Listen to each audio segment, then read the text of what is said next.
kurasanira urugamba rw'iterambere ugaserebura wageze ku ntsinzi. Iki ni ikiganiro kivuga ku byamamare nyarwanda byatinze gushaka abagore. Turabibutsa kandi ko atari ukubibasira cyangwa se kubinjira mu buzima, ahubwo ni ibisanzwe biriho nk'ukuri kandi bihora mu itangazamakuru.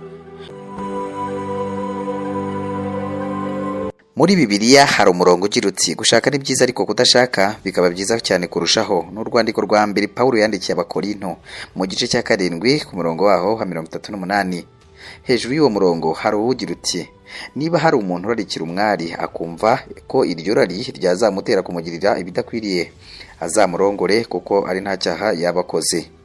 Ariko umaramaje mu mutima we akaba adahatwa n'irari ry'umubiri, we akaba ashobora kuritegeka, nahitamo kwirinda uwo mwari azaba akoze neza. Nuko rero kubw'ibyo uzarongora azaba agize neza, ariko kutarongora bikaba byiza kurushaho. Muri iki kiganiro ngiye kukugezaho abasitari nyarwanda uzi n'abo utazi, bamwe batinze gushaka cyangwa se kuzana abagore. Kuzana abagore ntibabikozwa n'itangazamakuru riribabajije kuri ingingo, baraseka cyane, abandi baradidimanga, abandi ugasanga bahindutse ku masura. Abandi bagusomera ya mirongo nyine twahoze tuvuga ruguraho, cyane cyane bibanda ku kuvuga yuko gushaka bidakwiye gushishikaza umuntu cyane. Kwikubitiro reka duhere ku musore w'imyaka 51, amazina nyakuri akaba ari Irunga Ronje, yamenyekanye nka Tuko Wote cyangwa se Pastor Fake. Aya mazina yose akaba yaraturutse muri filime yagiye akinamo zitandukanye. Uyu yavutse agana mu mwaka w'1972 i Lubumbashi muri Repubulika Iharanira Demokarasi ya Kongo. Ku rukundo rwe na urigera rukoraho, mbese ngo ruracyari rwose. Muri segonderi akaba yarize ibijyanye n'amashanyarazi. Uyu mukinnyi ukina muri Bamenya nawe yavuze ko byose abifite, ariko kandi ngiye nikigera zatubwira. Undi musore umugwa mu ntege ni Niyitegeka Graciane, yamenyekanye nka Papa Sava. Uyu akaba yaravutse ku itariki 25 z'ukwezi kwa 11 1978, afite imyaka isaga 45. Seburikoko, Sekaganda n'ayandi. Uyu wabayeho umwarimu muri Fawe Girls School, akaba yarakoze no kuri RBA. Nyuma gato yaje kujya kina mu Ndamutsa. Uyu nawe nta mukunzi afite, yewe nta n'uzwi yaba yarigeze akundana nawe. Niya bibajijweho kubijyanye no gushaka umugore, usanga ahita kunja isura, bikaba bikomeje kwibazwaho n'abantu batari bake. Undi musore ni Ruhumuriza James, wamenyekanye nka King James, umuhanzi ukomeye cyane ufite izina rikomeye muri iki gihugu. Akaba afite kampani zikomeye, harimo nk'uruganda ruzwi rushinzwe gutunganya ibintu by'amafu hano muri iki gihugu cyacu. Yagiye avugwa mu rukundo na Princess Priscilla mu myaka yashize, ariko kuri kwabyo kukayobera benshi. Nawe kugeza ubu ibintu bijyanye no gushaka umugore mukomeze mutegereze. Kitoko Bibarwa Patrick nawe ufite imyaka 38, ubu akaba barirwa mu bajene Kambwe. Akaba yaragiye avugwa mu nkundo zitandukanye n'abakobwa batandukanye, harimo n'abakobwa b'abayobozi bakomeye muri iki gihugu. Ubu akaba yibera mu Bwongereza, nawe mukomeze mutegereze kuko agikomeje kwibera siri basaza. Reka tugaruke kuri Benimana Ramazani uzwi nka Bamenya. Ikaba filime yazamuye izina rye cyane muri iki gihugu ku buryo bukomeye, nawe iby'urukundo n'umugore ntajya abona uko abisubiza.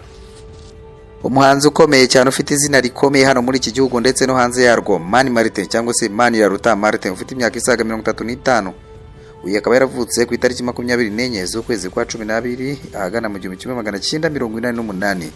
Akomoka mu karere ka Rusizi, nawe kugezana n'iyi saha nta mugore afite, kandi yakunze kubazwa kuri iki kibazo akaterera agati mu ryinyo cyangwa se nawe agasubiza nk'uko abandi bose basubiza. Abandi basore bose, uyu munyamakuru ufite izina rikomeye Rugangura Axel nawe wigeze kumenyekana mu rukundo we n'umukobwa wo mu diaspora witwa Ashley Jojo. Ibyabo nta uzi uko byarangiye. Avuga ko azashaka igikombe cy'isi nikirangira. Axel buri gihe igikombe cy'isi kirarangira abantu bagategereza ko arongora bagaheba. Hari wenda mukomeze mutegeze, hari ikizaza cyarangira nawe mukabona arabisojeje. Undi musore twageraho ukomeye cyane kandi uzwi n'abantu benshi ni Uwizeye Marke. Uyu yigeze kubizambya burundu azana imvugo igira iti nta gikwe. Uwizeye Marke uzwi nka Rocky, Kimomo, Ngombwa, Mise Kigoroye, Kirabiranya n'andi mazina menshi, yavutse ku itariki 24 z'ukwa 1991 ku Muhima, akurira ku Gatsata. N'umusobanuzi ni rwiyemezamirimo, akaba CEO wa company Rocky Entertainment n'ibindi byinshi. Ariko iby'umugore nawe ni hatari. Reka tugere ku witwa Mbonyi cyangwa Israel cyangwa Israel Mbonyi, wavutse ku itariki 20 z'ukwa 5 1992. Yavukiye muri Repubulika Iharanira Demokarasi ya Kongo, nyuma aza gukomeza ajya kwiga mu Buhinde. Ngira ngo abenshi mwarabyumvishije, azi kuririmba, ni umuhanga, ni n'umukire, kandi burya rega afite n'igikundiro hano mu Rwanda ndetse no hanze yarwo. Ariko kandi byo gushinga urugo, nakubwiye yuko rwose ari inkuru utamenya uko ayibara kuri we, cyangwa se ibisubizo atanga nawe bitanga nk'abandi basitari bose, cyane cyane ko twababwiye ko abenshi bifashisha iya mirongo yo muri Bibiliya. Twabagejejeho urutonde rw'abantu batandukanye, ariko kandi saba bonyine. Ariko kandi nanone mwibuke ko buri wese aba afite impamvu zitandukanye zituma wenda atashaka umugore. Abenshi bavuga yuko wenda bagishaka ubuzima, none bano baracyabufite.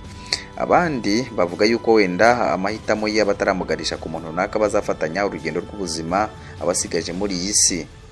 Aba ni bake twababwiye rero. Niba hari abandi twibagiwe kubagezaho, ubashyire muri komenti udusangiza amakuru nawe, kugira ngo ubutaha tuzakore ikindi kiganiro. Dukomeje kubagezaho ibyiza byose mwifuza, cyane cyane mu makuru y'imyidagaduro, kandi twizeye ko mutazadutenguha. Kandi ndabibutsa gukora subscribe mu gihe cyose bifuza gukomeza kubana natwe. Nyagasani nakomeze abagezaho ibyiza byose mwifuza.